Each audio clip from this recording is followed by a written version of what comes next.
after I became a millionaire. I learned that some truths arrive not in whispers, but in envelopes with no return address. My name is Evelyn Harper. I'm the founder and CEO of Harper & Stone, a luxury interior design firm that transforms penthouses and estates across the eastern seaboard. I built this company from nothing, from a single sketch on the back of a napkin in a Boston cafe, to a brand that graces the pages of Architectural Digest. My signature style, what the design world calls elevated minimalism with soul, has made me one of the most sought-after designers in the country. But on a frost-bright morning in December, as I stood in my Beacon Hill townhouse holding a cream-colored envelope, I realized that all the success in the world couldn't prepare me for what people thought they knew about my life. The letter was simple, elegant even. Expensive stationery, the kind with weight and texture that speaks of careful selection, of intention. Just 4 words written in midnight blue ink, perfectly centered on the page: The Millionaire Widow. I remember my hands trembling as I read it. The winter light streaming through my floor-to-ceiling windows suddenly felt too bright, too exposing. My reflection in the antique mirror across the room showed a woman in a cashmere robe the color of storm clouds, her dark hair still damp from the shower, her face carefully composed in that practiced neutrality I'd perfected over the years. But my eyes told a different story. They held something wild, something frightened, something that recognized a reckoning when it arrived on expensive paper. Before we continue, tell me in the comments where you're listening from. Like this video so this story reaches more hearts, and subscribe for the next journeys. The thing is, I wasn't a widow. Not technically, not in the way anyone would understand if they knew the full truth. But someone out there believed I was. Someone thought they understood my story, the origin of my wealth, the reason for my carefully maintained solitude, the explanation for why a 42-year-old woman with everything would choose to live alone in a house designed for a family she'd never had. I set the letter down on my marble kitchen island, next to my untouched espresso in its delicate porcelain cup. The morning routine I'd perfected over years suddenly felt hollow, theatrical. Through the window, Beacon Hill stretched out in its historic elegance. Brick townhouses with black shutters, gas lamps still glowing in the early morning darkness of December, bare trees creating intricate shadows on cobblestone streets. The kind of old-money Boston beauty that whispered rather than shouted, that valued discretion above all else. I had chosen this neighborhood deliberately when I could finally afford to live anywhere. It felt safe, established. A place where people minded their own business and respected the art of privacy. Apparently, I had been wrong. The envelope had been hand-delivered. No postage, no courier service label, no tracking number that could lead me back to its origin. Just my name on the front in that same midnight blue ink, Evelyn Harper. Someone had walked up my stone steps, past my discreet security camera, and slipped it through my brass mail slot sometime during the night while I slept, while I dreamed of fabric swatches and client presentations, while I remained blissfully unaware that someone was watching, noting, drawing conclusions. I picked up my phone, then set it down again.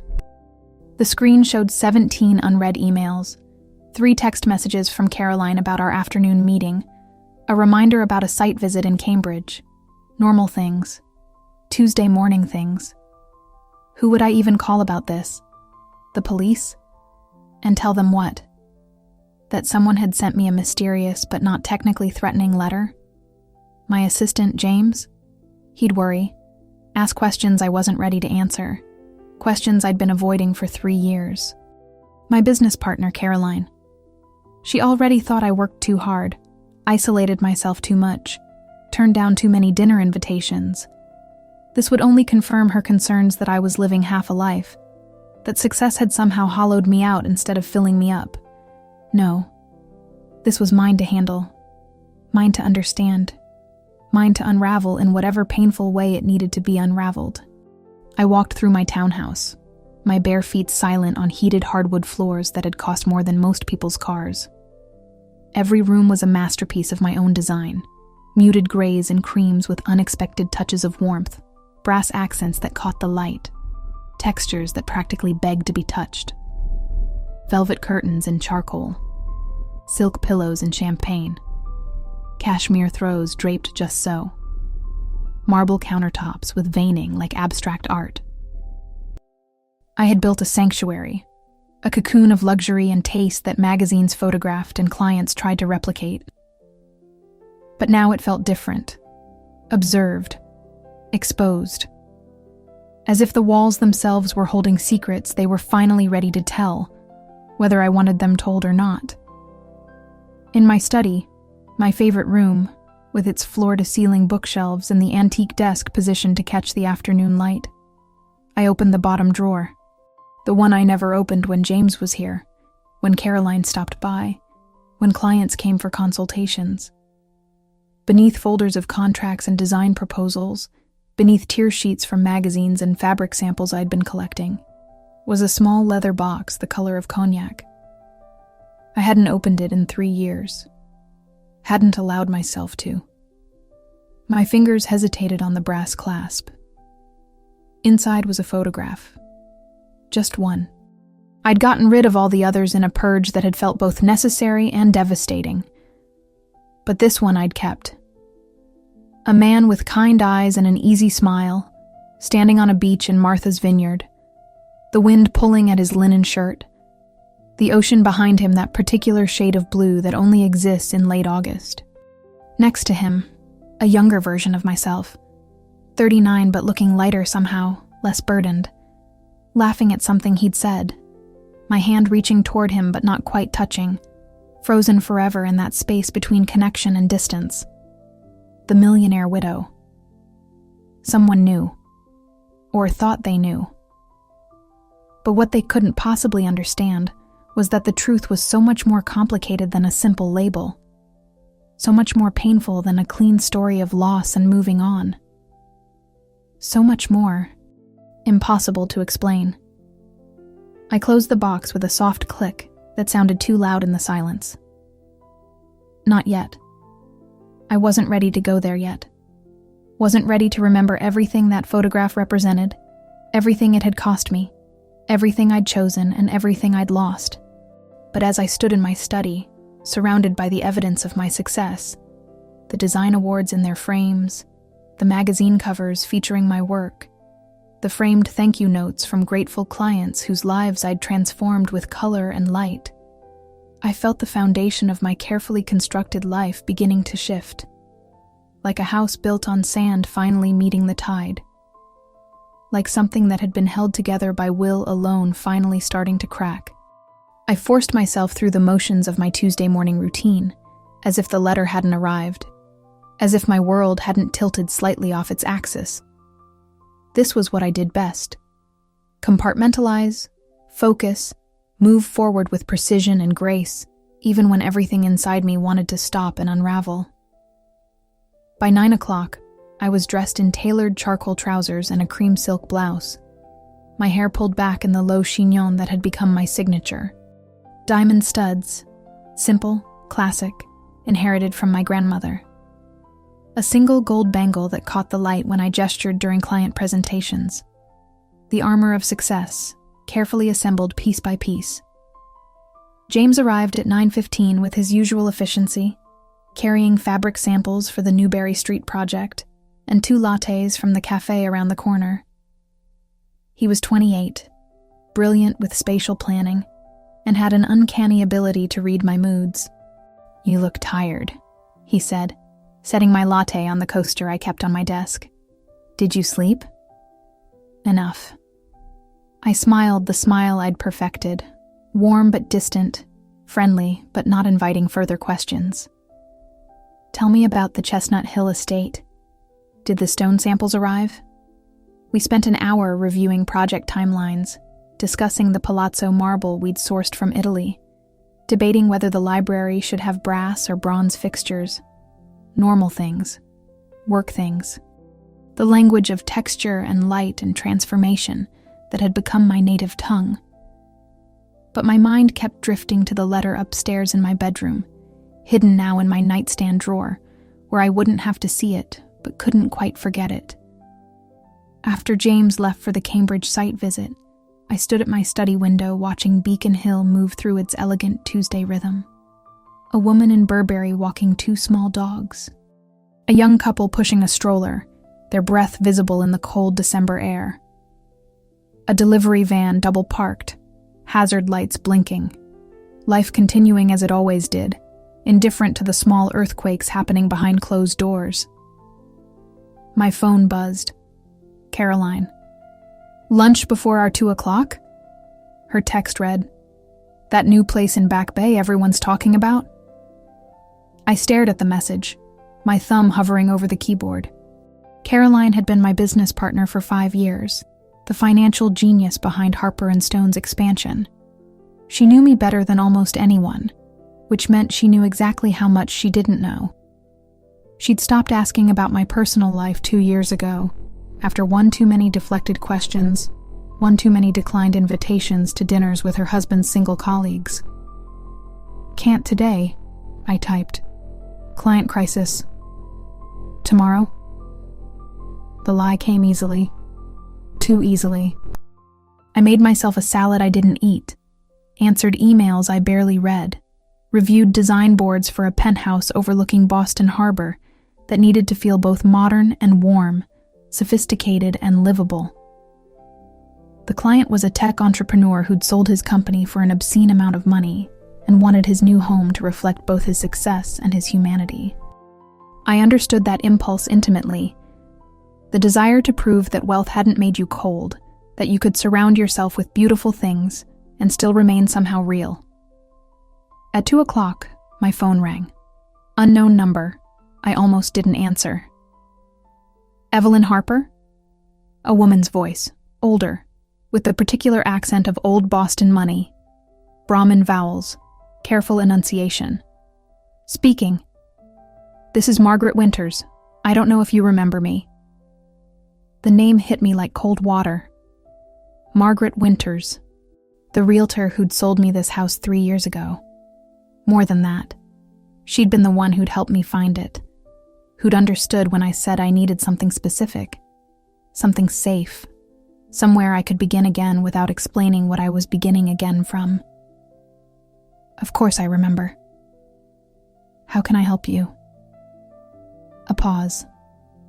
Long enough that I could hear her breathing, could sense her choosing words carefully. "I received something strange yesterday. A letter asking about you. About your circumstances when you purchased the property. Whether you were alone. Whether there had been anyone with you during the viewings." My hand tightened on the phone. "What kind of letter?" "Anonymous, but expensive stationery. Very formal.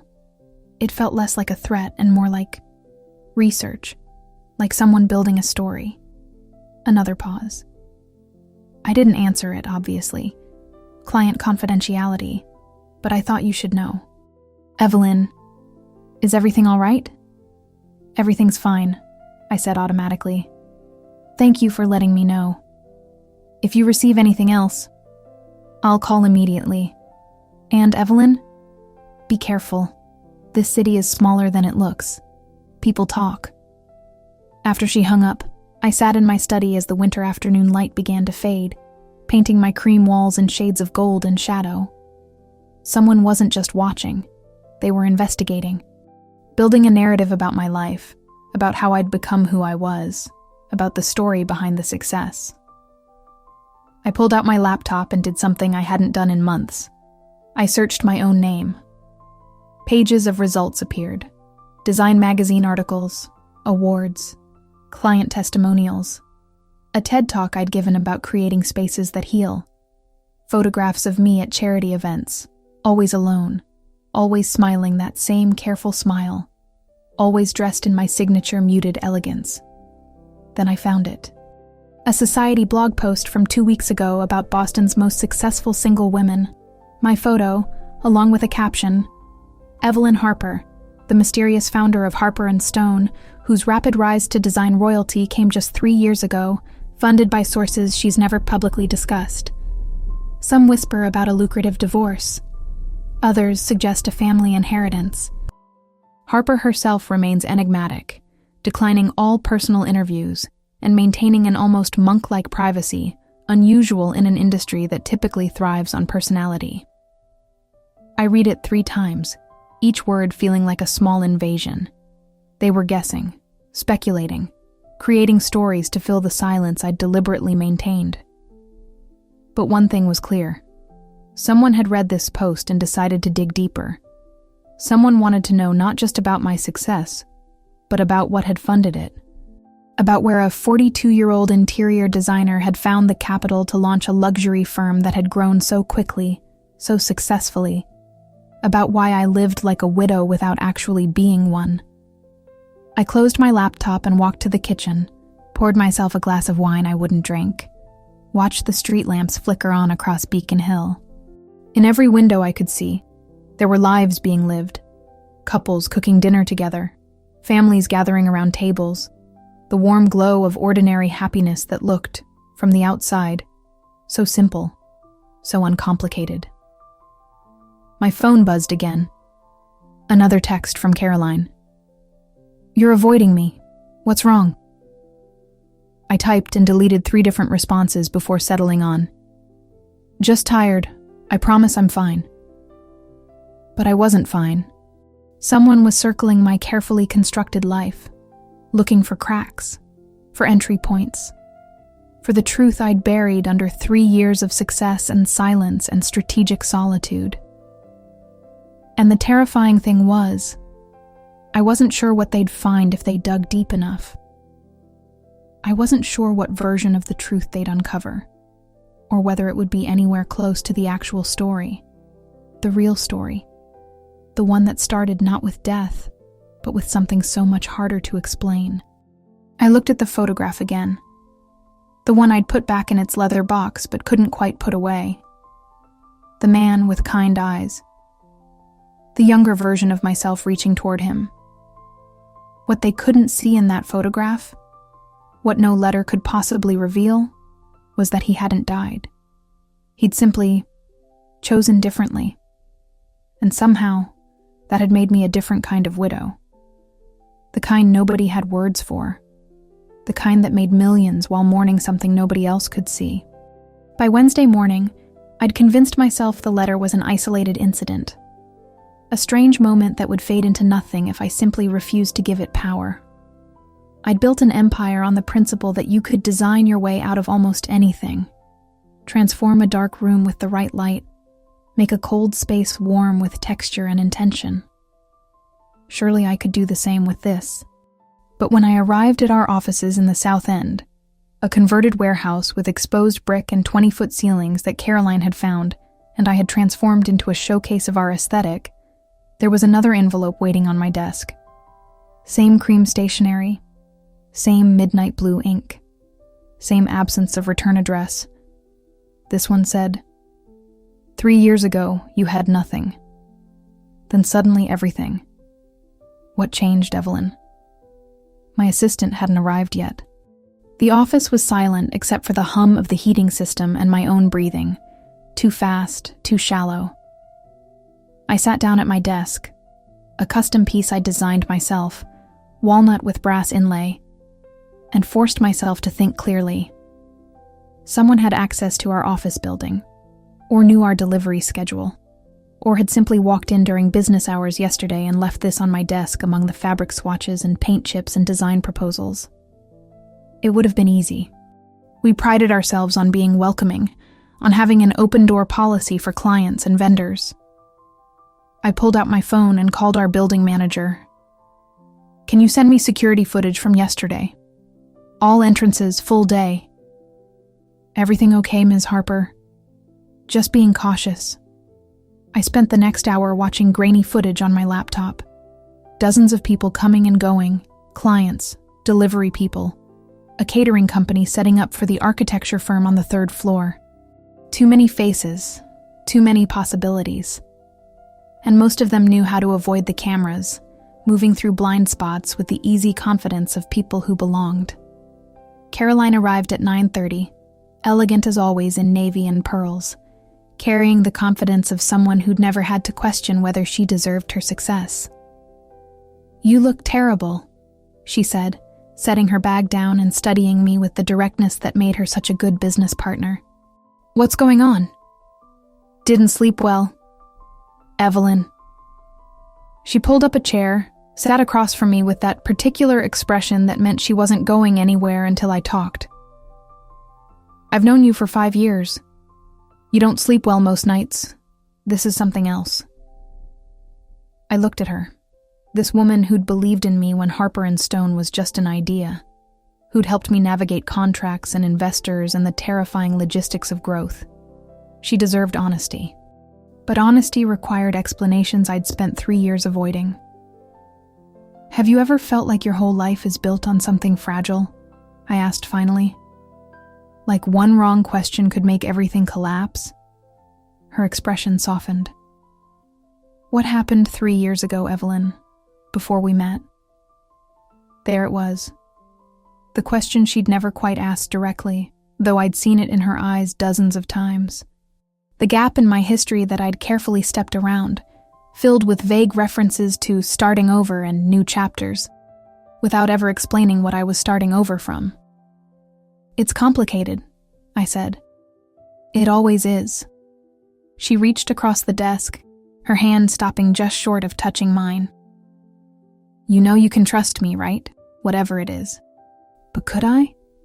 Could I explain that 3 years ago, I'd been living in a 1-bedroom apartment in Somerville, designing kitchens for middle-class families while teaching part-time at a community college? That I'd been engaged to a man who made me laugh, who understood my ambitions, who'd promised we'd build something together? Could I explain what had happened next without revealing the part that made people uncomfortable, that made them question everything they thought they knew about love and choice and what people owe each other? "I need to tell you something," I started, then stopped. Because how could I possibly explain that the money that launched Harper & Stone, the capital that let us lease this space, hire staff, take on high-end clients, had come from him? From the man in the photograph? From someone who hadn't died but had simply disappeared from my life in a way that felt like death but wasn't, that left me with resources but took away the future we'd planned? Caroline's phone buzzed. She glanced at it, frowned. "We have the Seaport clients in 20 minutes. Can we continue this tonight? Dinner?" I nodded, relief and regret mixing into something that tasted bitter. "Dinner?" "Yes." After she left to prepare the conference room, I sat alone with the letter, reading it over and over. 3 years ago, you had nothing. Then suddenly, everything. What changed? What changed was that I'd been loved by someone who saw my potential more clearly than I saw it myself. What changed was that he'd given me a gift that felt like both generosity and abandonment. What changed was that I'd accepted money meant for our future and used it to build a future alone. And I'd never told anyone.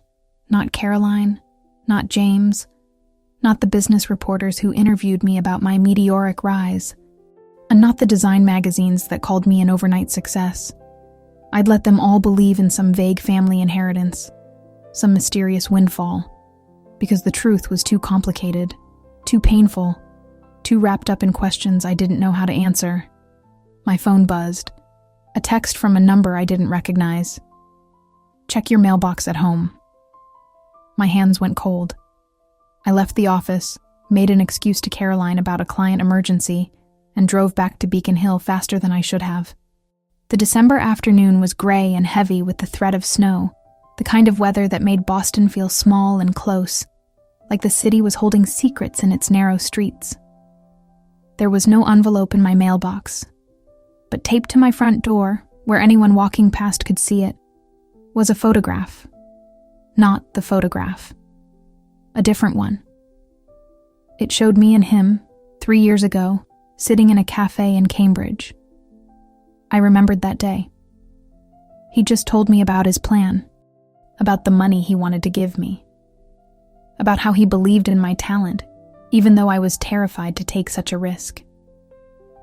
In the photograph, I was crying. He was holding my hand across the table, his expression intense, earnest, full of a kind of love that still made my chest ache to remember. On the back, written in that same midnight blue ink, "What kind of man gives a woman everything, then vanishes? What kind of woman takes it?" I stood on my steps, the photograph trembling in my hands, and felt 3 years of carefully constructed composure begin to fracture. Because whoever was doing this wasn't just guessing anymore. They knew something. They'd been there, or they'd talked to someone who had been there, or they'd found some record of that day, that conversation, that moment when my entire life had pivoted on a choice I still wasn't sure had been right. The choice to say yes when he'd said, "Take this. Build your dream. Don't wait for me." The choice to accept when I'd asked, "But what about us?" And he'd said, "This is what I can give you. This is how I can love you best." Inside my townhouse, I locked the door and set the alarm and stood in my perfect entrance hall with its perfect lighting and perfect design, and felt like a stranger in my own life. Everything around me was beautiful, curated, exactly as I'd envisioned. But it was also built on a foundation I'd never examined too closely, funded by a love I'd never fully understood. I pulled out my phone and did something I hadn't done in 3 years. I opened my email, scrolled back to 2022, and found the last message he'd ever sent me. "Evelyn, don't try to find me. Don't try to understand. Just build something beautiful. That's all I ever wanted for you. That's all I ever want. You were always meant for more than what we had. This is my gift. Please take it. M. M for Michael. Michael Chen. The man who'd loved me enough to leave. The man who'd given me a future by walking out of mine. The man who'd made me a millionaire by making me, in every way that mattered, a widow. And someone, somehow, knew exactly what had happened, knew the story I'd been hiding, and was determined to make sure it came to light, whether I was ready or not. I didn't sleep that night. Instead, I sat in my study with every light off except the small brass lamp on my desk, watching the photograph as if it might rearrange itself into a different story, a simpler truth. By Thursday morning, I'd made a decision.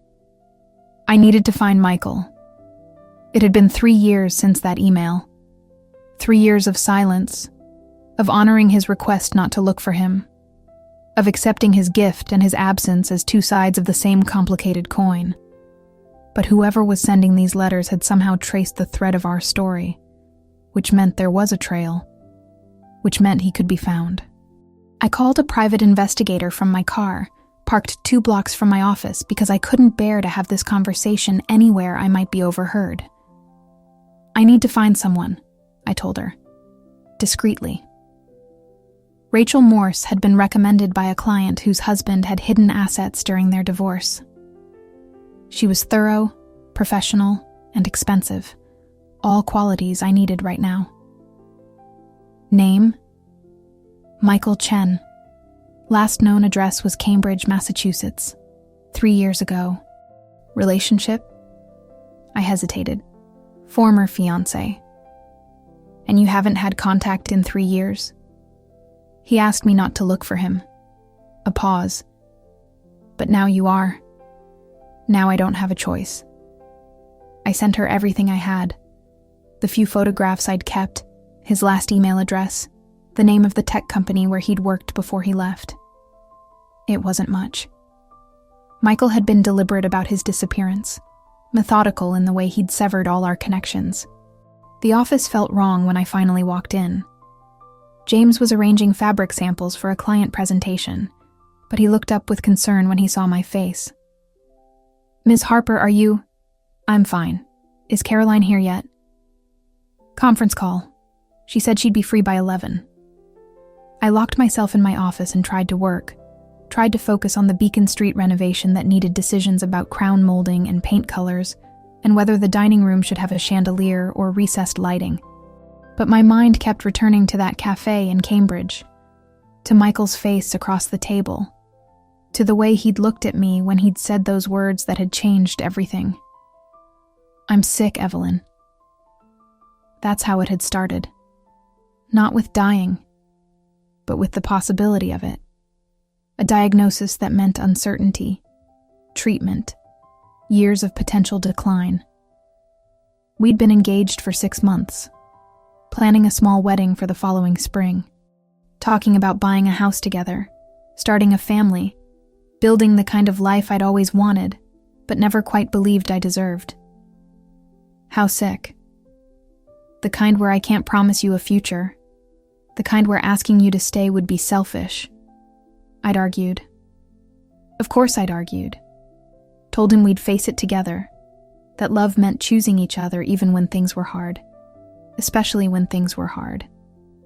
But he'd been immovable in that quiet, determined way he had. "I'm not asking you to leave. I'm giving you a choice. Stay and watch me potentially decline. Tie yourself to uncertainty. Put your dreams on hold indefinitely. Or take this money, my savings, my investment payouts, everything I have, and build the life you're meant to have. Build your business. Become who you're supposed to become." That's not a choice. That's an ultimatum. "No," he'd said, his hand tightening around mine. "An ultimatum would be demanding you stay. This is giving you freedom. Giving you what I can't anymore. Certainty, resources, a future that isn't tied to my illness." The memory still felt like a wound that hadn't healed properly, all tender edges and aching confusion. Caroline knocked on my door at 11:30. "Evelyn, can I come in?" I looked up from the design boards I'd been staring at without seeing. "Of course." She closed the door behind her, leaned against it. "You're going to tell me what's happening, and you're going to tell me now. Because I got a very strange call this morning from a journalist asking about Harper & Stone's funding structure and whether I could confirm that you'd received a significant personal gift to launch the company." My stomach dropped. "What did you say?" "I said our funding was private investor capital and none of their business. But Evelyn, what personal gift? What is this about?" I stood up, walked to the window.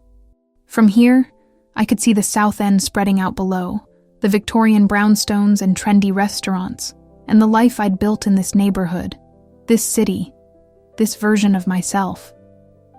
3 years ago, I started, my voice steadier than I felt. I was engaged to someone. Michael Chen. He was brilliant, worked in artificial intelligence, made good money, had investments that had paid off well. We were planning a life together. Caroline was quiet, listening. He got sick. Not dying, but chronic. Something that meant uncertainty, potential disability, years of treatment with no guarantees. And instead of letting me stay and figure it out together, he gave me everything he had, almost $2 million, and asked me to leave. To build my business, to become successful without him. "He left you?" He said he was setting me free. The words tasted bitter even now. Said he wouldn't let me sacrifice my future for his illness. That the most loving thing he could do was give me the resources to succeed and then get out of my way. "And you took the money?" It wasn't a question, but I answered anyway. I took it. After weeks of arguing, of begging him to let me stay, of trying to make him understand that I didn't care about success if it meant losing him. But he wouldn't budge. So finally I took it, started Harper & Stone, became exactly what he said I could become. "Do you regret it?" I turned to face her. "Every single day, and also never. That's the part I can't explain to anyone. I built something extraordinary with that money. I helped dozens of clients create homes they love. I gave you and James and everyone we've hired meaningful work. I became someone I'm proud of, but I also accepted terms I didn't agree with. I let someone I loved push me away, because he thought it was noble. I chose success over fighting for what we had. Caroline crossed the room, put her hand on my arm. That's not choosing success. That's respecting someone's autonomy, even when it broke your heart. Then why does it feel like I sold something I can't get back? Because grief doesn't follow logical rules, even grief over someone who's still alive. The words hung between us, naming something I'd never quite articulated. I was grieving Michael, grieving us, grieving the future we'd planned and the choice he'd made, and the person I might have been if I'd refused his gift and insisted on staying. Someone knows, I said quietly. Someone's investigating the origins of my money, sending me letters, called me the Millionaire widow. Now they're apparently talking to journalists. Who would do that? I don't know, but they have photographs, details. They know about Michael, about the money, about that conversation in the cafe, and they're building some kind of narrative that I'm profiting from abandonment, or that there's something sinister about how I became successful. Is there anything sinister? Just the messy truth that love sometimes looks like letting go. That sometimes the kindest thing someone can do is give you everything and walk away. But that truth doesn't fit into neat categories.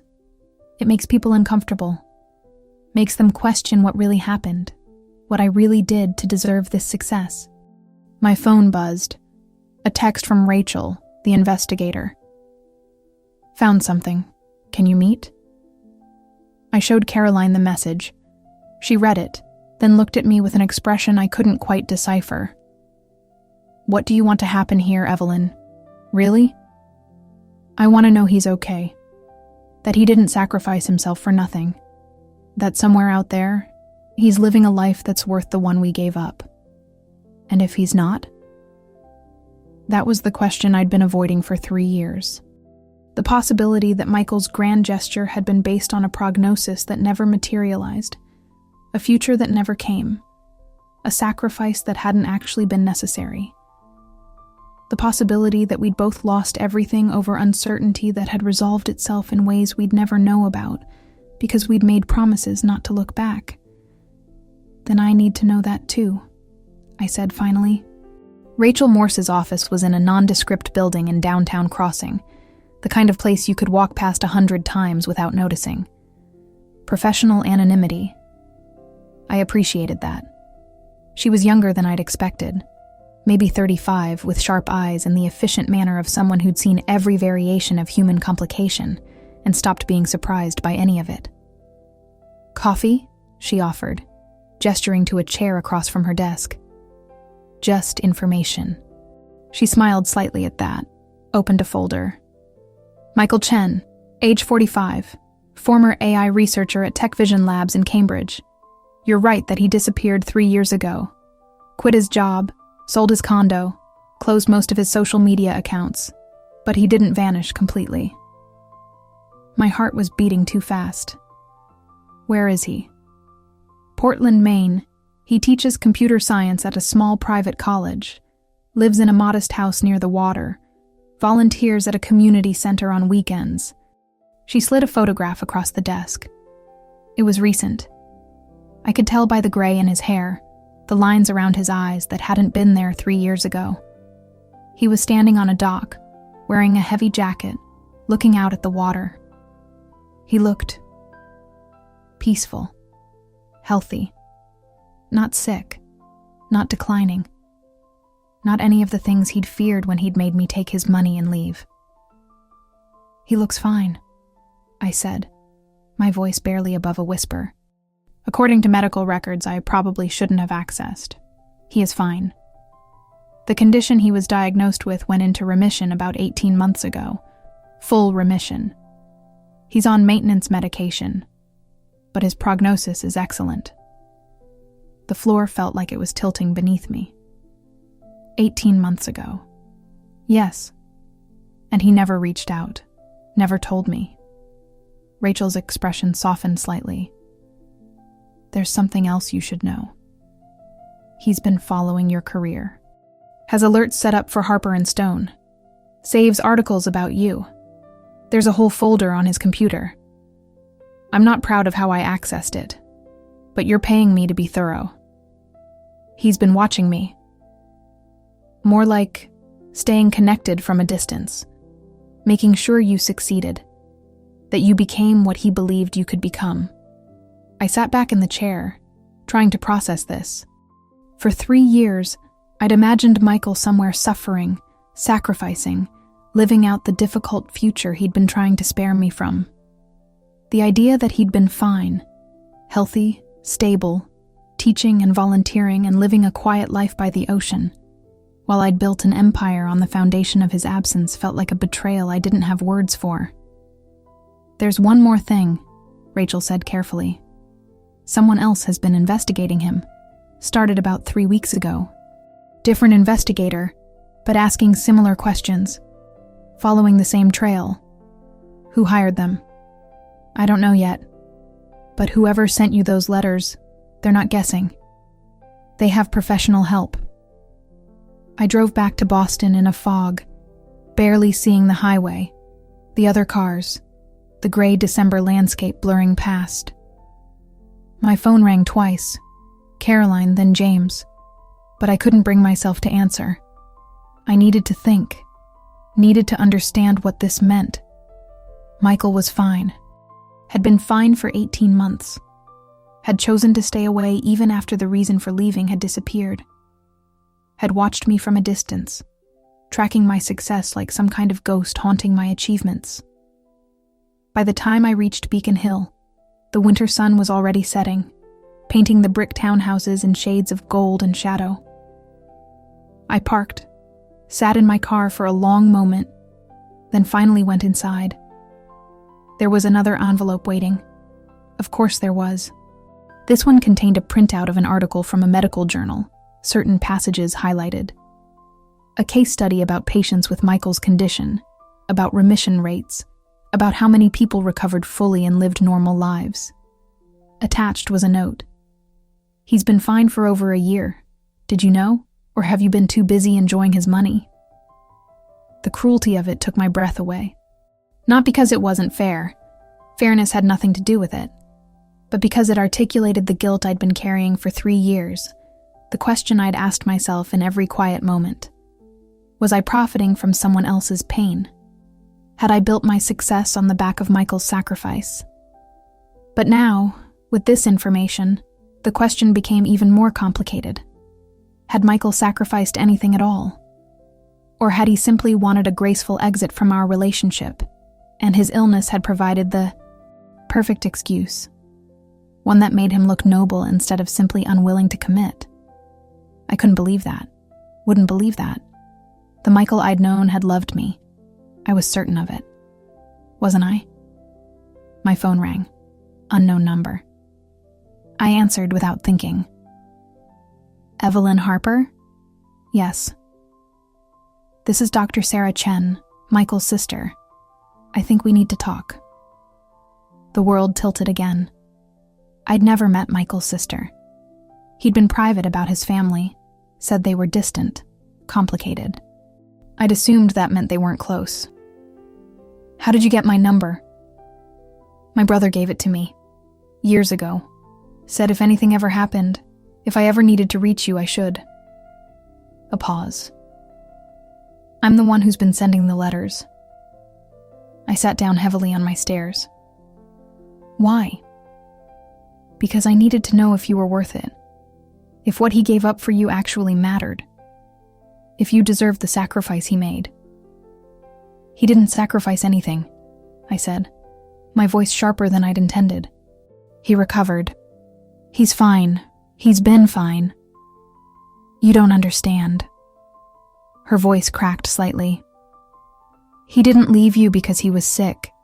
He left because he loved you too much to let you waste your potential on someone who couldn't give you the life you deserved. The illness was just the catalyst. The thing that made him finally do what he'd been planning for months. What are you talking about? Michael knew you'd never leave him on your own. Knew you'd stay and support him and put your dreams on hold because that's who you are. Loyal to a fault. So when he got that diagnosis, when he had an excuse that made him look selfless instead of scared, he took it. He pushed you away, gave you his money, made it impossible for you to say no without looking like you were abandoning a sick person. The words were like stones, each one sinking into my chest. That's not true. He wouldn't. Ask him yourself. That's why I'm calling. He's here. In Boston. He came back when he heard someone was investigating you. Wanted to protect you from whatever story was about to come out. He's been sitting in a hotel room for 3 days trying to decide if he should contact you. Which hotel? She told me. The Fairmont. 5 blocks from my house. Sarah, I said carefully. Why did you do this? The letters, the investigation. Why? Because I watched my brother destroy himself trying to do the right thing. Watched him give up everything for your future. And I needed to know if it was worth it. If you'd turned that sacrifice into something real, or if you'd just taken the money and forgotten him. I never forgot him. Not for a single day. Then maybe, she said softly, you should tell him that. After she hung up, I sat on my stairs for a long time, surrounded by the beautiful space I'd created, the success I'd built, the life I'd designed with such precision and care. And I understood, finally, what all these letters had been trying to tell me. I wasn't a widow. I was something more complicated, a woman who'd been loved so intensely that someone had dismantled their own life to make room for mine. A woman who'd accepted that love even as it had torn us apart. A woman who'd succeeded beyond measure, but had never stopped grieving what that success had cost. The question wasn't whether I deserved Michael's sacrifice. The question was whether either of us had ever really had a choice, or if we'd both been trapped by our own versions of love. His that believed in setting me free, mine that had never wanted freedom in the first place. I picked up my phone, stared at it for a long moment, then called the Fairmont. Room for Michael Chen, please. The phone rang once, twice, then a voice I hadn't heard in 3 years, achingly familiar. Evelyn? We need to talk. We met at a small gallery in the South End. Neutral territory neither of us had memories attached to. I arrived first, stood among abstract paintings I couldn't focus on, my reflection fragmented in the gallery's floor-to-ceiling windows. Outside, the December evening had turned Boston into something ethereal. Streetlights haloed in mist, the city softened by approaching snow. Then he was there. Michael looked different, and exactly the same. The gray in his hair, yes. The lines around his eyes. But also that same careful way he carried himself, that same intelligence in his expression. He wore a navy peacoat and jeans, dressed down in a way that felt deliberate, as if he were trying not to overwhelm this moment with formality. "Hi," he said, and his voice cracked slightly on that single syllable. "You look healthy." I am. Have been for a while now. We stood there. 2 people who'd once planned a life together. Now strangers separated by 3 years, and choices neither of us had fully understood when we'd made them. Should we? He gestured to a bench near the window. We sat, carefully maintaining space between us. 2 points that had once been a line now just coordinates with distance. Your sister, I started. The letters, did you know? Not until 2 days ago. I called her when I heard someone was investigating you, asking questions. She confessed everything. He looked down at his hands. She was trying to protect me. Thought maybe you'd, I don't know, taken advantage somehow. And you? What do you think? He met my eyes then, and I saw everything in that look. Regret, longing, pride, sorrow. I think you did exactly what I hoped you would. built something extraordinary, became exactly who you were meant to be. By taking your money and leaving you. By accepting a gift and using it well. Don't. The word came out sharper than I'd intended. Don't make it noble. Don't make it clean. You pushed me away, Michael. You made a decision for both of us and dressed it up as generosity. He flinched but didn't look away. You're right. I did. And I've spent 3 years wondering if I was the most selfless person in the world or the most cowardly. Which do you think you were? Both. Neither. I don't know. He ran his hand through his hair, a gesture so familiar it made my chest ache. When I got that diagnosis, when the doctor said uncertain prognosis, possible decline, years of treatment, all I could think was that I was going to take you down with me. You were 39, Evelyn. Brilliant and ambitious, and stuck teaching community college classes because you were too afraid to take the leap into starting your own firm. And I was going to be the anchor that kept you there, playing it safe, putting your dreams on hold indefinitely. That was my choice to make. Was it? Really? He turned to face me fully. If I'd said, I'm sick and scared and I need you, would you have left?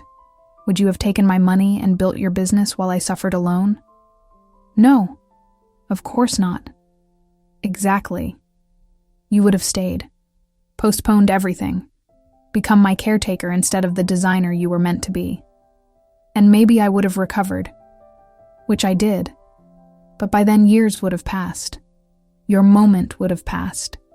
The opportunity to launch a luxury firm in your 40s when the design world is obsessed with young talent? Gone. I stood up, walked to the window.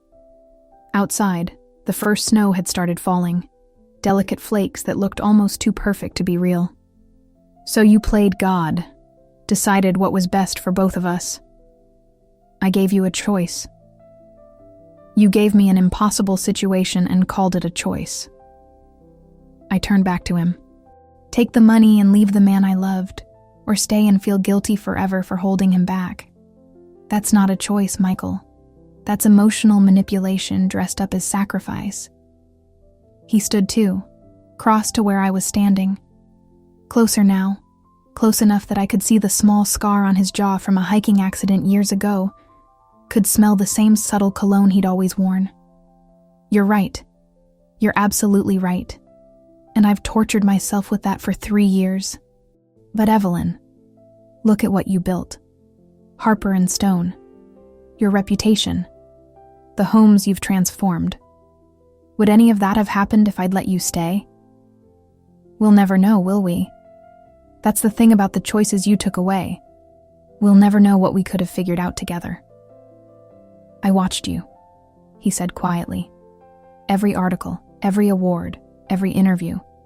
I watched you become exactly what I always knew you could be. And I told myself that made it worth it. That my sacrifice meant something because you succeeded. And when you went into remission, when you realized you were going to be fine, why didn't you reach out then? This was the question I'd been carrying since Rachel's office, the one that hurt more than all the others. Because the illness could be forgiven. Fear makes people do desperate things. But choosing to stay away after that fear had lifted? That was something else entirely. Michael's expression crumbled slightly. Because by then, you'd moved on. Built this incredible life. And I thought, what right did I have to come back and disrupt it? To show up and say, hey, remember me? The guy who pushed you away? Turns out I'm fine now, want to try again? It felt selfish. Like I'd be asking you to forgive me for something unforgivable. You want to know what's unforgivable? I stepped closer, watching from the shadows, tracking my success like some kind of ghost, letting me think you might be suffering somewhere while you were living peacefully in Maine, teaching and volunteering and moving on without ever telling me you were okay. I wasn't moving on. His voice broke. I was existing, going through motions, building a small, quiet life that didn't require me to want too much, because wanting anything felt like betraying what we'd had. Snow was falling harder now, accumulating on windowsills, on cars, transforming Boston into something softer than it was. Inside the gallery, we stood in our own small world, surrounded by art neither of us was seeing, having the conversation we should have had 3 years ago. "I need to understand something," I said finally. "Your sister said you were planning to leave me anyway, that the illness was just an excuse. Is that true?" He closed his eyes. "Not leave you. Never leave you. But push you toward your dreams, yes. I'd been thinking about it for months. How to make you take the risk, start your firm, stop playing it safe. The diagnosis just gave me a mechanism, a reason you'd accept. So, you manipulated me. I loved you. And love sometimes means stepping back even when every part of you wants to hold on." "No," I said firmly. "Love means trusting the person you're with to make their own choices. Love means saying, 'This is hard, let's figure it out together,' instead of deciding unilaterally what's best. What you did was arrogant, Michael. You thought you knew better than I did what I needed, what I wanted, what I could handle." "You're right." He opened his eyes and they were wet. "You're completely right, and I'm sorry. I'm so sorry, Evelyn, for all of it. For playing hero when what you needed was a partner. For taking away your agency. For making you carry the weight of my decision for 3 years without any explanation or closure." The apology hung between us, genuine and too late and exactly what I'd needed to hear. "I built something beautiful with your money," I said quietly, "something I'm proud of. But I also spent 3 years feeling like a fraud. Like I'd sold something I couldn't name for success I wasn't sure I deserved. Every award, every article, every client who called me brilliant, all of it was shadowed by the question of what I'd given up to get here. You gave up nothing. I pushed you away. I gave up the fight. I gave up us. I took the money and let you make me into someone I wasn't sure I wanted to be." I paused, choosing my next words carefully. "But here's what I've realized. Sitting in my perfect townhouse with my perfect business and my perfect reputation, I did want to be her. The successful designer, the millionaire, the woman who transformed spaces and lives. I just wish I could have become her without losing you in the process." "Do you still love me?" he asked, his voice barely audible. It was the question everything had been building toward, the truth that sat underneath all the anger and hurt and complicated grief. "Do you still love me?" he asked, his voice barely audible. I looked at him. This man who'd rearranged both our lives with the arrogance of believing he knew what was best, who'd given me everything by taking himself away, who'd watched from a distance while I became someone neither of us had fully imagined I could be. "I love who we were," I said slowly. "I love the memory of us. But I don't know if I can love who you became. Someone who makes unilateral decisions and calls it sacrifice. Someone who disappears and calls it love." He nodded, like he'd expected this answer, maybe even hoped for it. "That's fair. But here's what I need you to understand, Michael. The woman you pushed away 3 years ago, she doesn't exist anymore. You were right about that part. I did become someone different, someone stronger, more confident, more certain of her own vision. Harper & Stone isn't just a business built with your money. It's proof that I could take the worst moment of my life and transform it into something meaningful. That's the real gift you gave me. Not the capital, the catalyst. Then it was worth it." "No." I shook my head. "That's not how this works. You don't get to claim credit for my success just because you funded it. You don't get to feel noble because I survived your abandonment. What you did was complicated and flawed and human. And what I did, taking the money, building the business, becoming the millionaire everyone speculates about, That was complicated and flawed and human too. Snow was falling steadily now, coating the south end in silence. Through the gallery window, I watched people hurrying past, heads down against the weather, each of them carrying their own complicated stories, their own impossible choices. "I called you the millionaire widow," he said quietly. "In my head, all these years. Because that's what I made you. Someone grieving a relationship that wasn't quite dead, but wasn't quite alive either. Your sister called me that in her letters. She got it from me. It's how I thought of you, wealthy and alone, and somehow both because of me and in spite of me." He paused. Was I wrong? The alone part? I thought about my townhouse, my perfectly curated life, the way I'd kept everyone at arm's length for 3 years, Caroline asking questions I wouldn't answer, James worrying about me, clients who hired me to create warm, family-centered homes while I went back each night to elegant solitude. You were right, I admitted. I became successful and isolated in equal measure, built walls along with my empire, told myself it was focus, discipline, protecting what I'd created. But really, I was just afraid. Afraid that if I let anyone too close, they'd see the truth. That I was a woman who'd accepted money from the man she loved and used it to fund a future without him. That I'd chosen ambition over fighting for us. That maybe, in some way I couldn't quite admit, I was relieved when you gave me permission to leave. The words hung between us, the confession I'd never allowed myself to fully articulate. Because that was the real secret, wasn't it? The truth that the letters had been circling, that Sarah's investigation had been trying to uncover, that I'd been running from for 3 years. Part of me had been relieved. Relieved to have an excuse to take the risk I'd been too afraid to take on my own. Relieved to have funding without having to pitch investors or take out loans. Relieved in some small, shameful way to be released from a relationship that had been comfortable and loving, but maybe not quite the grand passion I'd always imagined for myself. I loved you, I said, and my voice shook. I need you to know that. I loved you genuinely and deeply. But I also took your money knowing part of me was grateful for the escape you were offering. And I've hated myself for that for 3 years. Hated that I couldn't be purely the victim, or purely the success story. That I was something messier. A woman who benefited from loss, who built an empire on the foundation of a breakup she half wanted and half destroyed her.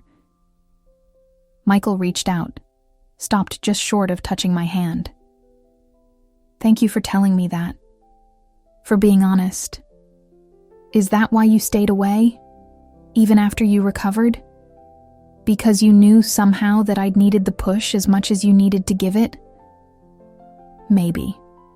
Or maybe I was just a coward who couldn't face what we'd done to each other. He smiled sadly. Probably both. We stood there in the gallery as the snow transformed Boston outside, as the city disappeared into white silence, as 3 years of distance and hurt and complicated truth settled between us like something we could finally name. I don't think we get a second chance, I said finally. Too much has happened. We're different people now. And honestly, I'm not sure we were right for each other even then. Maybe you sense that. Maybe that's why it was so easy to push me away. It wasn't easy. But you did it anyway. And I let you. Because somewhere deep down, we both knew that what we had was good, but not quite extraordinary. Not quite worth the sacrifice we'd have had to make to keep it. He nodded slowly, acknowledging a truth we'd both avoided for years. So what now? Now I stopped being the millionaire widow. I stopped defining myself by your absence or your money or the story everyone's been trying to tell about how I got here. I acknowledge all of it, the gift, the abandonment, the relief, the grief, the success, the isolation. All of it was real. All of it made me who I am. And me?